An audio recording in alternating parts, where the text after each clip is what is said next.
For half a century, WJPZ Syracuse has been the greatest media classroom on the planet. We've trained students from the 1970s to the 2020s on how to run a professional radio station. But the lessons learned and relationships formed go far beyond studios and transmitters. Taking a look back through the eyes of those who experienced it. This is WJPZ at 50. Welcome to WJPZ at 50. I am John Jagge. Today's guest is a name that I've been hearing for quite some time, but I've only gotten to know better in the last several months since our banquet, since we coordinated some Hall of Fame induction stuff for Happy/Father Dave Dwyer. But I'm excited to learn about her time at Syracuse and her amazing career in the time in between Syracuse and Sirius. I managed to not get tongue-tied when I said that. Krista LePard from the class of 2012, welcome to the podcast. Hey, Jag. Thank you. So you're a Cleveland native, correct? Yes. So I'm a Cleveland native. I grew up here. And then I went to Syracuse because like everyone else, I wanted to be on air. I wanted to be a sideline reporter in sports. We were always diehard Cleveland sports fans. And then went a bunch of different places, which I'm sure we'll get into, and then ended up back here in Cleveland, which I'm really excited about. There's always something about being back in your hometown, and we have a number of Cleveland alumni in the podcast, from Daniel Wolkoff to TJ Basala to so many others, and Cleveland is such a great sports town with great sports fans, and we're going to cover a lot of sports today. Yeah. So I'm going to put one more tote on the board here for a person who wanted to get into sports, and that's why they went to Syracuse. Hey! Tell me about getting to Syracuse and then finding WJPZ. So, as I've heard from a lot of the stories, that it took me a little while to get to WJPZ. I remember going to an interest meeting my freshman year and wanting to do sports, but because it was so, and it's natural that it is this way because it is radio, that it is very much play-by-play. And I knew I didn't really want to do play-by-play. So I focused more on Citrus TV, and it wasn't until my junior year that, because Citrus TV and Z89 are in the same building, there's a lot of overlap. And one of my close friends, Alex Brewer, who was general manager of Z89 at the time, we were good friends, and we were talking about just kind of normal ZJ shifts and Z morning zoos. And we were talking about it, and I said, that actually, that sounds great, just for fun, just to develop being on air and being around my friends. What's kind of the protocol? How can I get started? And so that was how I got involved. And then we did a Z Morning Zoo together, him, myself, and Craig Hoffman. Okay. And so the three of us woke up, and it was always fun of who wouldn't show up because they overslept or whatever. Of getting the three of us in an actual room was always funny. But that was how I got involved. And it's a testament, of course, to the robust alumni that I've made so many friends and so many connections after the fact. TJ Basala is a great example that we connected because we were both involved in Z89 at totally different years. Yeah. And we both had a Cleveland connection.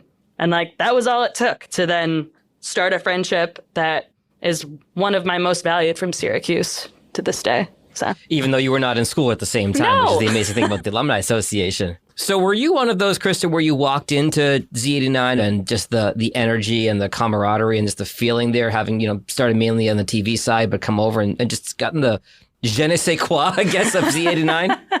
The vibes, as the kids say now, the vibes. And yeah, definitely. Again, it was because we all kind of, I feel like when we're in school, put a lot of pressure on ourselves. I want to be in sports, and I got to do all the things to make sure I'm doing the right stuff. And Z89 was kind of that breath of fresh air of why I enjoyed, my work. And I wasn't so stressed about, did I ask the right question in that presser or whatever at that softball game I was covering for Z89 or whatever. Honestly, I really didn't think I was going to end up in radio. And now I'm a radio producer. So here we are. Who knew? A lot of stuff, as I said, we'll get to. So what was the extent of your involvement at Z89? You talked about the morning show. Did you do sports at Z as well?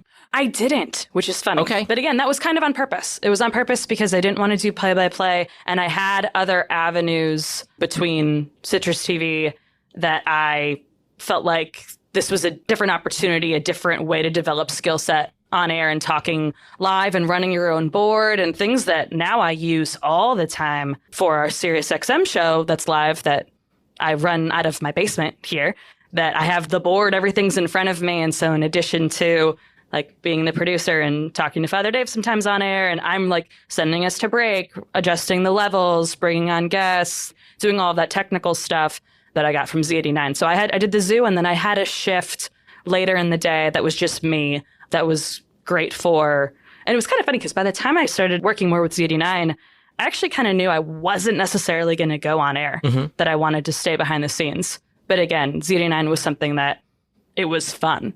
It was fun for me, and it ended up serving me in way more ways than I ever expected.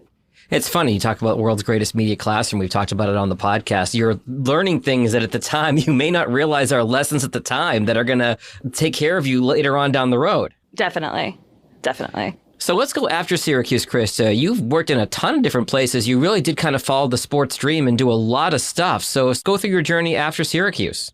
So I can really start with the internships while I was in Syracuse. Okay. So because they all kind of come back around, which is wild. So I interned 2 summers at SiriusXM, one of those for Father Dave Dwyer, Happy Dave Dwyer, because I enjoyed the shows on SiriusXM's Catholic channel. I was just a listener. And I said, hey, I wonder if they need an intern. And so I just emailed them and said, hey, do you want an intern? And they said, yeah, sure. You never know unless you ask, right? Exactly. So I did that for 2 summers. I didn't really think that much other than I got to be in New York City. I got to experience it. It was an amazing experience. Then I interned through Syracuse with NBC for the Olympics. And so that sports aspect of things. Was that London 2012? Or was London 2012, but they split the interns. So I was based out of New York City. I was at 30 Rock. We were in SNL's Studio 8H. They cleared it all out for the summer and like put in workstations. And I was like cutting highlights on the set where they like do skits and stuff. It was very strange. It was really cool. Really wild. Okay. But yeah, so then after graduation, one of my friends from Syracuse, I think we've discussed her a couple times, Bettina Shore. So Bettina Shore and Doug Whitehorn, they were at Syracuse at my time, involved in the student media. They went on to work at ESPN. And there were people before them that worked at ESPN. There's a wonderful Syracuse ESPN pipeline. So I kind of jumped right on there, and I was a production assistant and content associate, which is just their fancy name for doing a little bit more work, but at ESPN. So I was there for 5 years, and I worked on SportsCenter and Baseball Tonight, and I got to travel for some things. I mean, they paid me to watch sports at the highest level, and it was incredible. The whole time during all of this, my husband also went to Syracuse. His name is Clay LePard. He's a news reporter. So we were kind of doing the long distance thing through all of this. And he got a job opportunity in Orlando, Florida. And so I was like, okay, well, because we were trying to get him to Connecticut. At the time, he was in Scranton, Pennsylvania. We actually got married while having a long distance. Like, we had a long distance marriage for like 7 months. Okay. So that was not something I expected, but just the ways like the contracts worked out. And it was like, I wasn't going to move to Scranton, and he wasn't finding anything in Connecticut. And so then he got an opportunity in Orlando, and Golf Channel is based out of Orlando, and I love golf. And so it was kind of like, okay, we're going to make this decision, not necessarily like it should work with my career, but we're going to take a little leap of faith that this works best for your career right now. It was for the CBS affiliate for him. We're going to go down there. I'm going to figure out how to get a job at Golf Channel, which then I did. And so I was an associate producer there for like 3 years. And so that coincided with then the beginning of 2020. So it was like January 20. So January of 2020, we kind of looked at each other. My husband Clay's contract was up that year. And we were kind of assessing, are we going to stay in Florida? What do we want to do? And we said, I think we could stay. Like, I have a good thing going at Golf Channel. You have a good thing going here. Like, we could do this. We could stay for, another contract. Like the next month, not even the pandemic, that Golf Channel comes in and says, hey, we're moving our headquarters up to Connecticut this year, where NBC Sports is located. Oh, okay. We don't really know what that means for you yet. It ended up meaning that like we all kind of got laid off. And if we wanted to reapply for our jobs in Connecticut, we could. But like, we decided we didn't want to make that move. We had already been in Connecticut. Yeah, so you spent that time at ESPN, yeah. Right. So that was like February, like 28th. Oh, jeez. And then, of course, you know what happens next. The banquet. That's what happened next. The banquet. I was at that banquet, which was very funny. Was that the banquet we were all singing karaoke? Was that 2020 or was that 2019? That was the banquet. We were all singing 2020 and sharing wings together in a shared space at the beginning of the pandemic. Hindsight being 2020, no pun intended. Yeah. Maybe not the best situation. I want to come back to the long distance thing for a second, because my wife and I were long distance when we were dating, and I quit my job and moved it back to Michigan to move in with her, and then we got engaged and then we got married. You were married long distance. And that's a common thing, I think, in this industry. But I think my opinion on long distance relationships is, in most cases, it only works if there's a light at the end of the tunnel. If there's like a plan to like somehow we're going to be in the same city, same place, same time. Because if it's long distance indefinitely, I feel like that's just so much harder. You've got to have like that goal at the end of like, okay, we're going to make this work and actually like live under the same roof. Right. And so we had that goal. That was always the plan. And then, so this was in 2016 that we got married.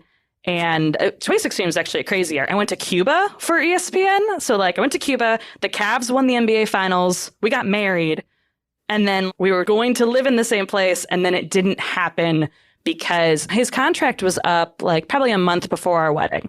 So we figured, okay, either we'll be able to negotiate it and, hey, all right, my next start date will be after our wedding, and then we'll figure out where we're going to go or what's going on. Or he will be between jobs, which we have navigated many a job hunt together. Yep. So, okay, that'll either be the case. Either we will know where he's going, or he will be unemployed and be, you know, staying at his parents in Massachusetts / you know, going between there and Connecticut, where I was. And something different happened, which was they let him stay on month to month. They didn't make him sign a new contract, which is like a big thing when you're a news reporter, because it's a unicorn deal. And so it was a lot easier. It's a lot easier to get your next job while you're still working. And they were just kind of letting him hang out month to month. And it was such a strange situation because it didn't make sense for me to pack everything up and leave and go to Scranton when we knew it was a wonderful station. He worked at WNEP. It was a wonderful place. We just knew that wasn't where our future was going to be. Sure. So it didn't make sense for me to up and leave ESPN when we didn't know where we were going to go. And it didn't make sense for him to leave this month-to-month deal in Scranton and come move in with me, you know, unemployed for more or less no reason. So we just stuck it out. We got married in Cleveland and then went back to our respective homes. I was mad. I remember just being really mad for the first 7 months because logically I knew we were doing the best logical thing, but it also just does not make any sense with living long distance and being married. Yeah, like your heart is somewhere else. Yeah. So is it easier when you're both in the business that you understand it better, do you think, and how this all works as opposed to one person being in the business and the other spouse is not? I definitely think so. I know there's differing opinions and situations on that, but we can understand each other's schedules and issues way better, I think, than if I weren't in the business or vice versa, because there's a shoot suddenly, you know, at night that he has to be at, or, hey, I have to pre-tape an interview. I need someone to watch our daughter, you know, like that sort of thing. So from the start, we've had a great understanding of each other's needs and like how to be the best partner for that, because it takes a lot of understanding to have, you know, these weird nights, weekends, holidays that you're not going to be able to make all the things that you would normally make if you worked a 9-to-5 job. So not to pry into your marriage, but I feel like you've probably talked about your marriage on the air a bunch at this point. So, and you guys met at Syracuse? We did. So we actually met our freshman year, but we didn't start dating until senior year, right before he graduated early. So we were friends all through school. I actually dated like someone else at Syracuse. It's just how it goes. And I think we both needed to like, you know, grow through college, do all of that. And then grow up a little. We found each other. Yeah, grow up a little. I mean, he graduated early. So he graduated like the winter of 2011. And we started dating like November. Like it was ridiculous. We started dating. We're like, this is a silly idea, but we want to do this. This is what we're doing. And I think once you kind of make that decision, I'm like, all right, this is what we're doing, and we're going to figure it out. That was our viewpoint on it. And his first job was on the border of Illinois and Iowa in the Quad Cities. Okay. Rock Island, Illinois, and then Scranton, and then Florida. And that time I was in Connecticut, and then Florida. And then he got a job opportunity back in Cleveland in 2020. This was when I was pregnant, and everything else is going on that we talked about with the layoffs and everything else, that it made all the sense in the world. My family's all still here. So, and I always wanted to come back home. I really did. Yeah. So it was quite something that we actually made it happen. But he's from Massachusetts originally? He's from Massachusetts, yes. But he knew what he was signing up for when we got together. As a fellow Massachusetts native, I love living in the Midwest. My wife grew up in New Hampshire, and we just like the vibe of the Midwest. With no offense to our East Coast friends, just the Midwest is just much more our speed. People are just friendly and nice and warm and all that. So, all right. So 2020, he gets the job at Cleveland, and you're like, woohoo, let's go back to the 216. Yes. So at this point, there have been multiple times where one of us takes on the job hunt role while the other one has the job intact. So, sure. With being on air and being a reporter, it's just a little bit harder to find those roles and to find the right situation. So he gets the job in Cleveland. I'm beside myself, and I'm like, I'll figure it out. I don't really know what I'm going to figure out, but I'm going to figure it out. And it made it harder because I was pregnant. And so I wasn't sure what exactly, how much I wanted to be working. So what ended up happening, I had a connection from my time at ESPN where I ended up working for the RSN, the regional sports network, which is Bally Sports in Cleveland. So basically, I knew the communications director with the Indians, now Guardians, and he opened the right doors. Then I could take on some freelance work. Worth noting, we're recording this on April 25th. So as of right now, these RSNs haven't all filed for bankruptcy. But by the time this airs, that is a possibility. Definitely. We can get into that. But So I'm working for Bally Sports in Cleveland. I, am balancing this fine line of how many games do I want to be working? How many games am I being offered? At this point, I'm like 8 months pregnant in a production truck. What are you doing in that role, Krista? In that role, I was an associate director. I still am. Okay. So associate director for local sports broadcasts basically means that you are keeping track of going to commercial break and coming out and communicating with their master control and keeping track of all of the different paid sales elements that are in a broadcast so that everyone gets what they paid for. It's a kind of procedural, like it's not very content role, but it's very important and it's fun because you just are very much watching the games. Going back to I still get paid to watch sports. And I'm in the production truck in the thick of it. And that's what I always loved the most about just being in that live event atmosphere, and getting to do it now at home was really neat for me and is still. So I was doing that and they were wonderful. They're like, look, just tell us, when are you due?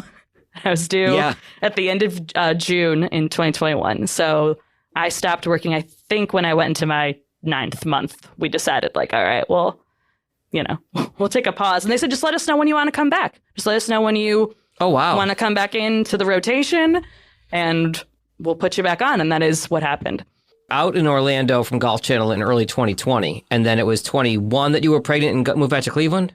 So beginning of 2020, they tell us that Golf Channel is going to move. It took them until I wasn't formally laid off until December 31st, 2020. So we had the whole year. Because everything was so crazy in 2020. Yeah, that makes sense. Okay. Yes. They did a couple different waves, I think, but I ended up staying until like the last day, like closing things down. So then we moved back to Ohio. By this point, my husband Clay knew that he had the job in Cleveland, and he started, I think, at the end of February or the end of January. Okay. So it all kind of flowed into each other. I started working for Bally probably March or April. So it wasn't too much of a downtime, but we were also like house hunting and it was crazy. It was a crazy time. So you're working all these games up until the end of your pregnancy. You have your daughter, and then you go on maternity leave, I assume. And then what happens after that? So pick up more games, came back in the fall. We're kind of still going along, balancing things. And then this was probably March or April of last year, of 2021. 22? Sorry, 22. I don't know what year it is. They all blur together, yeah. What year is it? One of my friends says, hey, did you hear that Father Dave and the Busted Halo show on Sirius XM, which I interned for, did you hear that they need a producer? And it's entirely remote. And I said, oh, that's really interesting because the show airs weeknights from 6 to 8 p.m.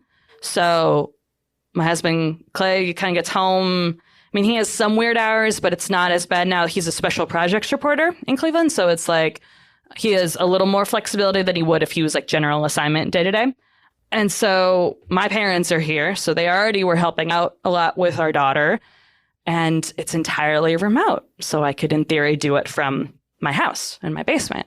And so that's what ended up happening. I reached out to all these, to Father Dave and to people I used to intern with. The program director was a producer when I interned there. So he kind of climbed the ranks and was now in charge. So he remembered me. And it was such like a kismet fate kind of thing of like, this makes sense for everyone. This makes sense for them because they were a little worried. This was the first remote producer they were hiring. So the fact that they knew me already and had experience working with me and vice versa, and that I had all the experience from ESPN and Golf Channel and, that I knew them, plus having the flexibility to work from home so that I could be more present for my daughter, since as much as I love the Bally work, it is a lot of time out of the house. Sure, yeah. So it all just kind of came together, and I never expected that. And that was honestly, as terrible as the pandemic was in many ways, that wouldn't have happened without it because I don't think they would have gone remote. Right. And Dave Gorab talked about that in his episode, the technology and all the stuff that's now done remotely for all these different shows and all these different channels on Sirius. And it goes back to JPZ and networking and making all those connections. And they drilled that into our heads at Syracuse that you had done a good job in your role as an intern there. And you had the resume at that point. That it wasn't an easy decision for them to. So, yeah, let's bring Krista on. She's kind of the perfect fit for this job. Right. So it's been almost a year now that we've been so then I still freelance on the weekends for Bally Sports because then they encouraged that from the start. They're like, you love sports. Wow, okay. Keep freelancing, keep doing, what you're doing. Obviously, I prioritize my Sirius XM work, but I'm able to do that because the way that freelancing is that you can turn down dates. So, and I don't really need it. I just love it. What kind of stuff are you doing for Bally at this point? So same thing. So I'm an associate director on, I would say, 2 to 4 games a month for either baseball or basketball. So either for the Guardians or the Cavs. And I actually ended up last year, I worked even while I was still at Sirius XM, doing some playoff games for MLB Network because you're kind of crewed in an interesting way when you're freelance, that it's like a separate company that crews you. So I crewed for Bally Sports, but sometimes if it's like a national game, they'll ask us if we can work a national game because they need the people and we're the ones that are here in the local areas that know what to do. So I mentioned this a moment ago, Krista. There's a lot going on with baseball and these regional sports networks that carry the games, and some of the parent companies are in financial trouble. And I thought there's a headline every week. Can you give me the casual sports fans explanation as to what the heck is going on again as we sit here on April 25th? So as we sit here on April 25th, and again, the good thing is I'm not in charge of any of these things. I'm a contracted worker as freelance. So I'm not speaking on behalf of any company or anything. But as just a casual fan, if you are watching a local sports game in your town, it is owned by one of a couple different companies. One of those companies is Bally Sports. They basically got into a position where like sports rights right now are really expensive. And the long and short of it is now that they can't pay for it. So what happens next is still really to be determined because every team, there's not a blanket answer because every team has somewhat of a different contract or relationship where some of them have more ownership of the station than others. All I know from a worker's perspective is that the producers and directors and technical directors, the ones that are doing the work now technically under the Bally Sports umbrella, at least in Cleveland, they also were still working the games when it was Fox Sports Ohio, which is what it was before. And before that, it was like Sports Time Ohio. So these particular workers, it's just kind of who's writing the check. And that's kind of what ends up happening. They don't tend to like clean house and bring in a whole new group of people. It is interesting that the commissioner of baseball, Rob Manfred, said that like basically there will be no interruption of service, that Major League Baseball will take over and step in if needed. But I don't really know if we know what that looks like yet. I don't think Major League Baseball necessarily wants to come in and like staff it with all people that aren't from the areas. I don't think that they necessarily have an interest in doing that, but I don't know. So it is interesting. I'm not necessarily worried about it, but it's like, it is a very interesting time, especially because it really wasn't that long ago that Bally Sports acquired these networks. These Fox regional. Fox regional networks. So. And if you're Rob Manfred and you're sitting there like, we finally have, at least in my opinion, you might disagree, but improved the game and made it move along a lot faster this year with the pitch clock and all these rules. And we're hopefully putting butts back in seats and eyeballs back on TVs. And then to have this looming over him, I'm sure he would like to put this issue to bed as efficiently as possible. Right. It's going to be an interesting year of kind of what happens next and how much does whoever steps in have to pay or what. When I was at ESPN and you just see the numbers of how much you have to pay for sports rights just keep climbing and climbing and climbing. And in my light opinion, slightly educated opinion, that it can't keep going like this. So is there going to be a bubble? Is it going to burst? What does that mean? Because part of the reason that companies like ESPN and so on, struggle is because they aren't getting the cable revenue that they were once getting with people cutting the cord. So it's going to be an interesting time. All I know is that people will be watching the games and hopefully I will be working them.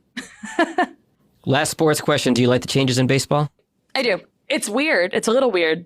I don't know if we slightly overcorrected in terms of speed, but I mean, if you don't evolve, you die. So I appreciate the efforts. It was funny, like the first couple games that I've watched, that you're used to a certain like languid pace. And then like you look up and you're like, oh, we're in the commercial break. The half inning's over. Oh. Yeah. Matt Friedman and I went to a Tigers Red Sox game here early in the season, and I'm like, oh, it's okay. Like, it's 2.5 hours. Fun game, but that was it. That's okay, it. Done. All right, let's come back to Father Dave and Busted Halo on the Catholic Channel. Tell me, if I've never listened to the show, what the show is, because I feel, and Dave and I got into this a little bit in his episode of the podcast, but I feel like there's some stereotypes or misnomers. People that haven't heard the show or aren't familiar with the channel or the show might think, oh, it's all about Catholicism or religion or whatever. Let's put those rumors to bed. So it is on the Catholic Channel, and Father Dave is a Catholic priest. He's a Paulist father, which is a religious order that focuses, their main focus is media. So they have this umbrella called Busted Halo Ministries. And part of that is the Busted Halo show with Father Dave Dwyer. And so the show's on every night. And basically it's an intersection of faith, of pop culture, of questions of faith about Catholicism or otherwise. Sometimes it could be as silly as just what's going on in our lives. Sometimes we look for faith connections, and Father Dave will remind us, I'm the faith connection. I'm the priest. So there's always going to be a faith connection. Doesn't have to be. It doesn't. We don't have to, make too many reaches. But sometimes it's silly of, he's, going to Washington, D.C. and was in the quiet car that wasn't quiet at all. And, sometimes it's just life situations. And sometimes it's, people calling us with some really heavy things they're going through of trying to forgive someone or, that has harmed them or hurt them, or they just lost someone close to them and they're wrestling with those kind of things. So, we take prayer requests on Mondays, so that a lot of that comes up then, but we take questions of faith at any time. So, and then it's just guests in the Catholic community or just the faith community in general that we find interesting. We had Sister Jean of Loyola, Chicago. Oh, right. Yeah, we had her on. When they had their tournament run, yeah.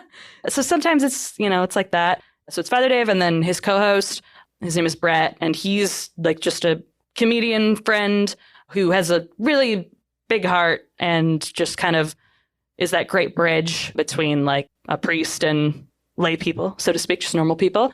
Then I'm the producer and I'm a Catholic mom and in the media, and we have a great time. We have a great time every night. It's like hanging out with my friends or I have a brother, but my family, brothers, it's like we're this great little team, and we just happen to broadcast on Sirius XM. It's very funny that we do the show on Zoom.